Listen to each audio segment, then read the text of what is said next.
Hey, I'm Rob Patz, And I'm Kristen Stanton. and welcome to the Rob and Kristen Show.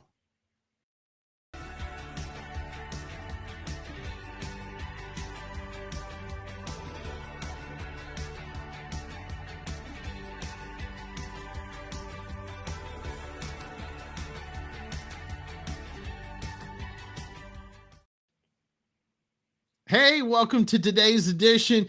By the way, I was going to edit the opening down, and I got a text from somebody saying, don't edit it. I want to take pictures when it's on TV so I can compare it to another town. Well, hey, you know what? If whoever that is, if they figure out where it is, let us know. Exactly. Let it give us some insight so that we can get to the bottom of this. It's very important that we get to the bottom of everything that's going on as far as the Robin Kristen show. Excited to be here. Last week was like super popular. Tracy Peterson. How cool was that? Hey, that was really a lot of fun. And we've got some more interviews like that coming up here in the next month or so. Yes. And it's going to be a lot of fun. And you know what? I've been getting teased about trying to come up with great ways for people to buy some pillows, some sheets, and some slippers. They say that I've overdone it now with thinking that this should be in your Easter basket. And honestly, I think it's a great idea, but what do I know? And but we do want to thank the great folks at My Pillow. They've got a great discount going on right now. So if you want to check out My Pillow, go to mypillow.com. Use the promo code ATV save on slippers, sheets, and pillows, all from the great folks at My Pillow. Mike Lindell and everybody there been so supportive of Abundant TV and the Rob and Kristen show. So yeah, it's exciting to think that people are actually caring enough to going, Rob, I know you're newly married, but it's probably a bad idea for you to give your wife pillows for Easter. It's So, probably a bad idea to give your wife pillows really for any occasion. any occasion? Okay. Any occasion. Other than just buying it for the fun of it, don't use it for a holiday, an anniversary, unless it's in conjunction with something else. Conjunction, junction. What's my function? You have to be older to actually understand that joke. But you know what? If you're old enough to understand that joke, you're old enough to understand it's time for the top 5 things we think you should know. You like that one? Love it. That's a hey, I love sports. And it's March Madness right around the corner. And this story is really super cool. This guy, starting in 2008, this guy went to his first college basketball game, and he loved it so much that he watched the whole season. First game was, by the way, Bowling Green versus Wayne State. Bowling Green, of course, not far from where Kristen and I live. And so go, what are they? The Red Hawks or the Hawks or something like that? I don't even. Gonna get hate I mail from don't everybody from know. Bowling Green And we now. were just at a Bowling Green hockey game. Well, it wasn't Yes, Bowling Green, but it was in Bowling Green at it the was at their Falcons. stadium. It's the Falcons, Bowling Green Falcons. Falcons, yes, go Falcons. Anyway, this guy has now, he's started in 2008. He has now seen every Division 1 basketball team play. And his girlfriend very supportive, and which I think is very cool, and she goes to some games with him, but he's traveled all over like 36 different states to be able to see this. And I'm over here saying this guy is a better salesman than I could ever be, because I can only imagine going, "Hey Kristen, you know what? I think we should do this. I think we should travel all over the country to watch basketball games." I'm thinking I'm getting a hard no on that one right away. It would maybe be a hard no for 442 games and counting, because from what I understand, he's not planning on quitting anytime soon. And No, no, he's going back because there are he some teams, and I read the article. He said some teams that he wants to see again. Yeah, he really loves it. I mean, this guy, 442 Division 1 games, he's seen them. He loves it, and he's got plans. He plans his vacations around these games, I guess, and I hey, if Long that's something weekends. that you love, do it. Find something you love and do it. I'm all for that. It is interesting. I was thinking about this. It's probably not cheaper than golf, but depending on the golf course, it probably is cheaper than golf. Well, could be. So, you know something else interesting that I saw in the news this last week? No, what did you see? So, a couple in a Pennsylvania state park found a 50-year-old message in a bottle. So, they had found this message and there was, I guess, a $6 camping receipt and a paper plate that had messages from 5 members of a family who were there on a family camping vacation or family camping trip of some kind, and they all wrote messages on this paper plate, and this was from 1973, and What if it this was a used plate? Like some bean stains on the side. only you would think about food. Yeah. Esther had it like next to her note as an arrow. Potato salad was good. You know, I don't know, but it was interesting that somebody actually found this message in a bottle. And so they are actually hoping to reunite this message in the bottle with the family. So, that is so cool though. I mean, you think about it, and you think about the fact the family that was pretty cool. The dad and the mom, or whoever came up with the idea of sticking this paper plate inside a bottle along with their receipt, which obviously wasn't their credit card because they weren't worried about it. Uh, but they didn't have criminals like Ben the Bear. Ben the Bear. Have you heard about this? Ben the Bear, St. Louis, Missouri, the St. Louis Zoo. This guy's like, his name shouldn't be Ben, it should be Houdini. In the last month, he's escaped twice. Now, this is a bear that has escaped. I'm not thinking I'm going to the St. Louis Zoo anytime. Last time, lockdown was 90 minutes. Can you imagine? Excuse me, ladies and gentlemen. We will be asking you to go to a building because there is a bear loose. I'm like, no, I'm gone. I'm out of here. but it was on lockdown, so they couldn't leave. I don't know. I'm like Houdini. I mean, and here's the thing, he escaped the first time. I'm thinking, hold on a second. Maybe we should reinforce some of this stuff. Nah, Well, we're I gonna think let Ben the Bear. I think they tried, but he's apparently a very smart bear and is figuring out ways to override the things that they're doing, so they're having to reinforce again and do other things, but it was really an interesting story. I It was can't imagine. unbearably cute. But Houdini, I'm gonna seriously, I think I should write the St. Louis Zoo and tell them I think we need to change his name to Houdini. I agree with that. I think that's a great idea. You know, maybe they will. Maybe they'll take your advice. You know what? We know he's a bear, but this next one, they're not really sure what he is. Poor guy. I know. Can you imagine? So right now there is animal services that are running a DNA test on this puppy they found. So the Dallas Police Department found a puppy and they got to looking at it and weren't really positive as to whether it was a dog or whether it was a coyote. So they actually gave it to Animal Services, and Animal Services of Texas decided that they need to run DNA tests to see. So apparently it's not obvious. So they're running DNA testing. And if it does turn out to be a puppy, a dog, they are planning on adopting it out. Kind of like a Jerry Springer episode right there. You are the father, Wiley. Coyote, get it? Oh, Yes. that was pretty good. In fact, it was so sweet. It was almost like syrup. Hey, you know what? National Pancake Day happened. And I celebrated it by going twice to get pancakes because I love pancakes. So National Pancake Day. which, by the way, I think it shouldn't just be a day. I'm thinking it should be a week, or we could think of it this way. Maybe it becomes a national holiday. Like, you go over to like your mom or dad's house, or, have family over and you have pancakes.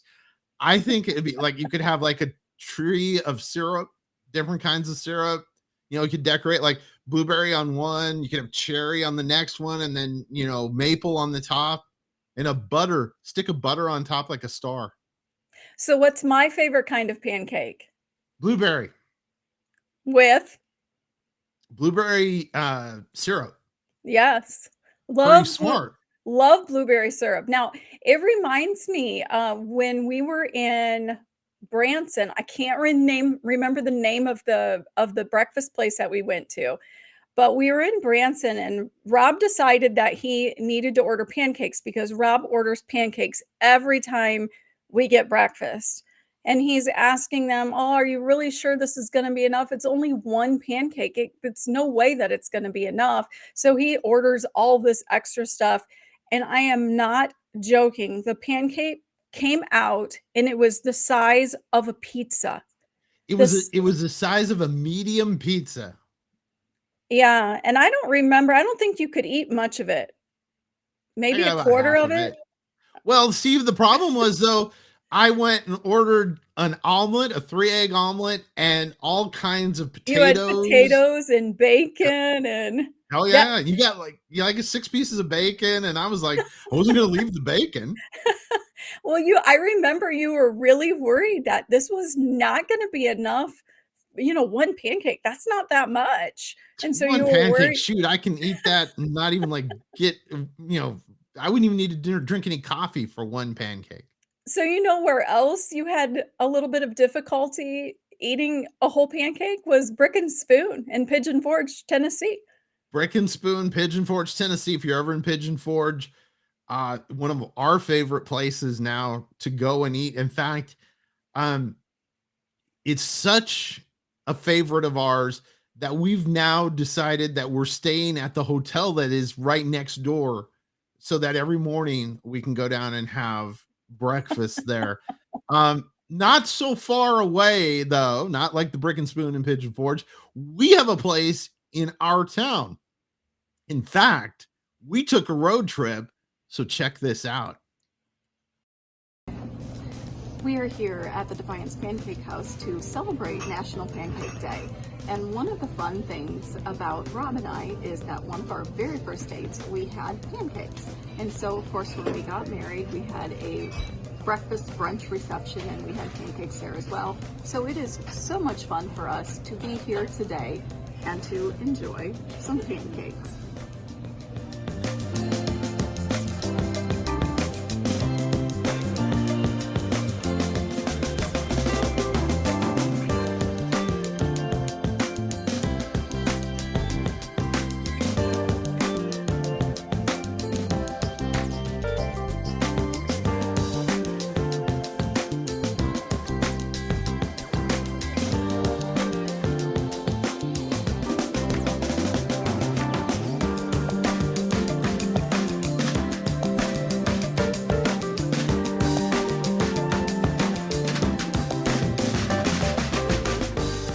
Hey, since I moved to Ohio, one of my favorite places to get pancakes is the Defiance Pancake House. This place is amazing.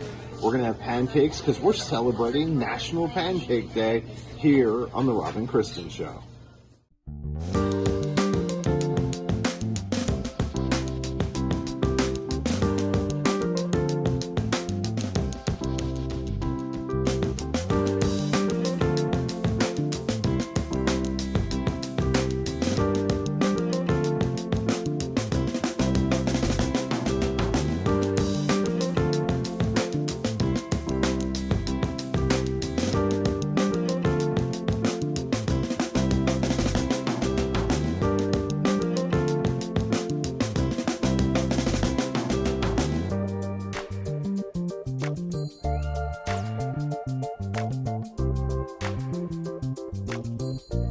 Hi, my name is Monse and I'm one of the employees at the Defiance Pancake House. We've been here for about 12 years now. We serve breakfast, but we also serve lunch and dinners. We are specialized in breakfast, though. What's your most popular breakfast? I would say our omelets are probably some of our most popular breakfast. It comes with potatoes. You can also get pancakes with that if you like, so you can get a little bit of everything in there. And they are big, fluffy omelets. They are made with 5 eggs and very fluffy and delicious. So tell me, what's like the website, or how can people find Defiance Pancake House? You can find us on Facebook. We have all of our menu items, our specials, our hours are on there. We post lots of pictures with dishes there almost daily, but if you have any questions, you can always go on there, and that's how you can contact us too. So what's your favorite thing to eat? Ooh, my favorite thing is probably the melting pot skillet. Ooh, I gotta have one of those. Yeah, it's a big bowl with potatoes and mixed with meat and topped with eggs, and you can also get toast, French toast, or pancakes with that. Ooh, I definitely have to try that now. Yes. Hey, thank you so much for being with No us on the Rob and problem. Kristen Show. Mm-hmm. Thank you, guys. So they know you well enough there, and it was really funny because they brought the syrup out and then they looked at you and said, "Should we bring you another container of syrup?" Yes, and the funniest part, I had actually been there 2 days prior, and the one girl goes, "You were just here." And it was funny. Great folks at Defiance Pancake House here in Defiance, Ohio. Love those people, and they've got a great staff. That is one of the things I'm so impressed with their team. There, they have great people, and their food is amazing. What I had was a 5 egg omelet, which was ham and cheese, and I do tomatoes. I don't do, like she mentioned, you can get hash browns, but I do the pancakes. It's just too heavy. First time I went with your dad there, I got hash browns with it. And it was like I couldn't finish it, which is unusual. Now, for those of you that are wondering, yes, I did finish the entire egg and the pancakes, and then came home later that day and finished Kristen's pancakes because she was done when she was like, "Oh, I can't eat those anymore." So, hey, here's an idea. If you want to come and be a part of our conference that's coming up, we've got an abundant conference coming up September 16th. We're going to be in Perrysburg, which is about 40 minutes away. But you can always come, hang out, and then come and try the Pancake House in Defiance. Yeah, take a little road trip. It's only about a 45-minute drive. You know, go out, try their pancakes. I'm sure that they would really appreciate you coming in and seeing what they're all about. September 16th. Tickets are free, but this is a very intimate experience. It's just going to be a very small crowd. This is our first one. And I know a lot of people have texted me and written to me and called me and said, "Hey, Rob, we want to be there because this is the first one that you're doing." So we got people coming from 3 states already besides Ohio. And so if you want to, text me 425-754-1147. You can text me at that number or call me, and we will make sure that you get set up with tickets and everything. Or if you're saying, "Rob, I don't need to talk to you," I can go right to the website, abundanttv.com, hit the link for Abundant Conference. Yeah, it's really important, you know, that we don't just feed our bodies, but we feed our souls too. And I think that anybody who comes to this abundant conference is really going to walk away with a better feeling of what God has for them. And that's kind of the plan. And you know, something else that we always have to keep in mind, Rob, is what we're going to talk about during today's Bible study here. Um, and that is, we all face battles. We all face fear. And so we're going to be talking a little bit today in the next few minutes about confronting your fear and actually fighting your battles. And that's something that's really hard for a lot of people. I have a tough time. I tell you, you know that I have fears that I deal with, anxiety and things like that. And it's tough. There are days where you just go, I just really would rather hide from it. Well, you know, that's what Satan wants. Satan wants us to give into our fears and not fight the battle, whatever that battle might be. The fears that we experience or the anxiety that we experience are actually a result of the battle that's going on in our mind. Satan wages war. Your mind is Satan's battlefield, and he is going to wage war against you. So I want to just pull out some truths to out of the Bible of what we're talking about in fighting battles and fighting our fears. And so we are in Deuteronomy chapter 20. And when I was reading this, I kept going back and underlining and circling more things because God kept just showing me more and more things to this. And chapter 20, verse 1, it starts off with when you go out to battle. So it wasn't a question of as if they were going out to fight the battles. The question was when you go out and fight your battles. And that same thing applies to us. It is not an if. It's not if you have a battle or if you have an enemy, because we all have the same common enemy, and that's Satan. But it is when this comes. When this comes, we have to remember that we all face fear, that we all must actually fight. Rob, we have to fight. We can't just sit back and say, well, I can't do it, or I'm not qualified, I'm not good enough. So many things happened to me in the past. God would never use me. There's so many of those responses that we naturally have to fighting a battle. Some of it for me is, well, I don't like to lose. And so sometimes it's just easier for me to just not do anything and just sit back because I'm worried about what happens. What's going to happen? I don't want to look like an idiot. Nobody likes to look like an idiot. But here's the thing about it, is you really don't like to look like an idiot or you don't mind? Well, is this you Eh, don't it's mind either looking like way. an idiot? Either way. No, but the reality of it here is that we must fight. The Bible tells us in this verse, it says, "When you go out to battle."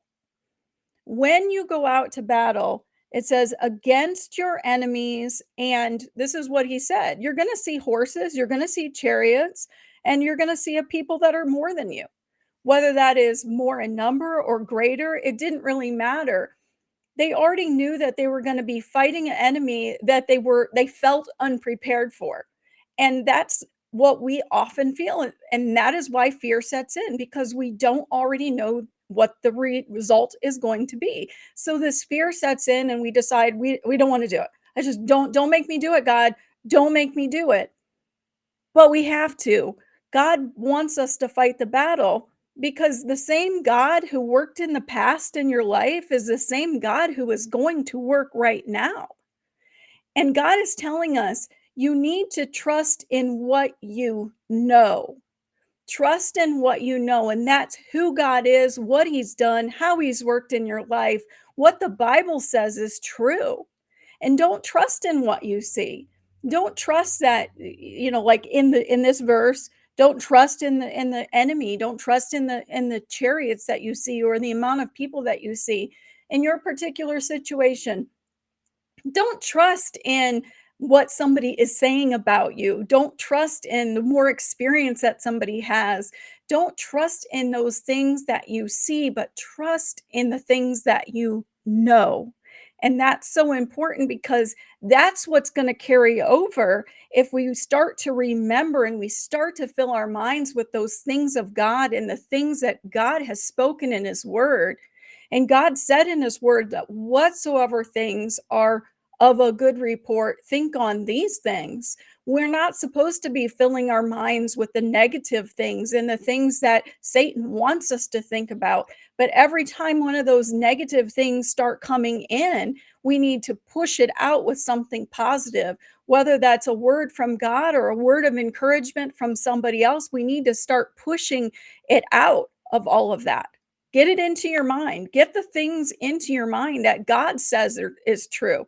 Forget about what everybody else is saying. Remember what God has spoken. Numbers 23:19 says that who is God? He is not a man that he would lie, and he's not the son of man that he would repent. if he has spoken it, he will bring it to pass. And if God is telling you, you need to go into this battle, you better believe that God is there. The Bible tells us that God goes before us. The Bible tells us that God is our high tower, that God is a shield around us, that He's our buckler, that He's our refuge, that He's our fortress. God is all of these things to us. And if God is all of these things, and I love the idea that God goes before us, I love that because I know that in whatever situation I'm walking into, I don't need to be afraid because God's already there. Why would I need to be afraid if I know God is already there? And God is working on my behalf behind the scenes, even when I can't see it. Mhm. I know these things. You might not be able to see how God is working in your life, but the one thing that I know is that God will never leave you or forsake you. He is right there with you. He knows where you are, and He is already working out a better result than what you could ever imagine. It's exciting because, you know, even in the battle, we know that we are on the side of victory because God is with us. If God is with us, who can be against us? That's right. And so, what else I noticed is that He commanded the priest that before they went into this battle, He commanded the priest to do certain things. And one of those things was to encourage them and uplift them. He said, "You shall say to them, 'Hear, O Israel, your approach this day into the battle against your enemies.'" And it must have been scary because He said this. He said, "Let not your hearts be faint, fear not, do not tremble." So, three things in a row that dealt with fear. He said, "Hey, you don't need to worry about this." It says, "Why? Because the Lord your God is with you." And like you said, if God is with us, we know that things might come against us, but who can actually stand against us? And so we need to remember that as we're fighting battles, we need to remember to encourage each other. In verse 4 here, it says, encourage each other of who God is, of what God does, and why He does it. Fear, for the Lord your God is with you. So go into the battle, but they're because we're all fighting some kind of war. But don't be afraid because we know that God has gone before us.